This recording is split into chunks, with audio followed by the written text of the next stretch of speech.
ఇండియాలోనే అత్యంత సంపన్నులైనటువంటి కుటుంబం అంబానీ కుటుంబం. ధీరుభాయ్ అంబానీ గారు చనిపోయిన తర్వాత వీళ్ళందరూ కూర్చొని వాళ్ళ ఆస్తులు చాలా లక్షల కోట్ల రూపాయల ఆస్తులు కదా అవన్నీ పంచుకున్నారు. ఆ షేర్ లో ముఖేష్ అంబానీ గారేమో స్కై రాకెట్ లాగా ఆకాశమే హద్దుగా ఎదిగిపోయారు. అనిల్ అంబానీ గారేమో మొత్తం అధపాతాలని పడిపోయారు. యాజ్ ఎ జర్నలిస్ట్ గా ఒక సమీక్షగా చేసినప్పుడు ఎట్లా సమీక్షిస్తారు? అంటే మామూలు కొందరు ఏమంటారంటే నేను పలానా కులంలో పుట్టడం వల్ల ఎదగలేకపోయాను, పలానా ప్రాంతంలో పుట్టడం వల్ల ఎదగలేకపోయాం అంటారు. దీన్ని ఎగ్జాంపుల్ గా తీసుకుంటే అనిల్ అంబానీ, ముఖేష్ అంబానీ ఒకే కులము, ఒకే ఇల్లు, ఒకే తండ్రి. ఆస్తుల పంపకంలో ముఖేష్ అంబానీకి వచ్చినాయి పాత తరం వ్యాపారాలు, అనిల్ అంబానీకి వచ్చినాయి కొత్త తరం.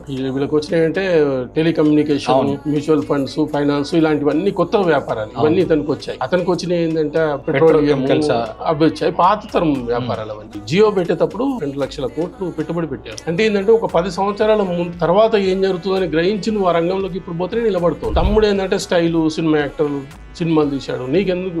నీకు సినిమా అంత ఇంట్రెస్ట్ ఉంటే వెళ్ళి చూడు. నువ్వే సినిమా తీసి సినిమాల్లోనే మునిగిపోతే కెడిపోయింది.